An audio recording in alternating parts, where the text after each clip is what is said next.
ఇగో ఏ రకం చూసినా మళ్ళీ బోర్ బండి రావాలి అక్కడ మొత్తం బీక్కోవాలి. చూద్దాం, ట్రై చేద్దాం. అదే తమ్మి నిజం, నేను కూడా లోపలికి పోయి ట్రై చేస్తాను కానీ కాకపోతే పోతుందని మనం చేస్తాం కానీ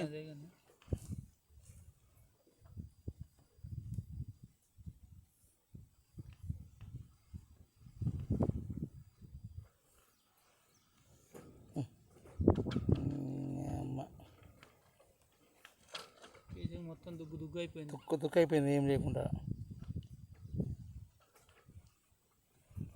ఇంత తుక్కు అయినాక అది ఏడికని పోతుంది కథ. ఇది ఇంకొకటి చెప్తావా, ఈ సంద దగ్గర పోయిందనుకో మా కెమెరా అలా కేబుల్ ఇరికింది అనుకో మా కెమెరా కూడా రాదు, మా కెమెరా వచ్చే అవకాశం కూడా లేదు.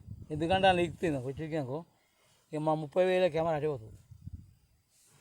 ఒక వచ్చినప్పుడైనా ఇక వచ్చినప్పుడైనా ఆడుతుంది. ఎన్నో ఇరికింది అనుకో మాకు వచ్చే అవకాశం లేదు. ఇక ఇది మెయిన్ ప్రాబ్లం ఏమి ఉంది. ఇగో ఈ దరి ఇక్కడ దరి ఇక్కడ బండ ఉంది కదా, మరి ముక్క కేసింగ్ పలిగిపోయింది. ఇటు దరి బండ ఉందన్న, గింత పెద్ద కేసింగ్ ఎందుకు వేసుకున్నాను? 180 ఫీట్లు ఇగో ఇక్కడ పలిగింది, ఇక్కడ పలిగింది. గ్యాప్ పాత కేసింగ్ వేసిరా, పాత కేసింగ్ అందుకే మీది ఒకటే కొత్త కేసింగ్, మొత్తం పాత కేసింగ్. అందుకే అది నాశనం చేసి చేయాలి బొరు బండ్లు వాళ్ళు రాలేదు నాతోనా. అయితే అందుకే నేను అటు పైపు పోయింది 8 ఫీట్ దాకా. నెంబర్ ఎంత ఇచ్చా ఇప్పుడు? 463 62 గంత 62 అంటే 56 ఫీట్ల కానీ పోతుంది ఇలా.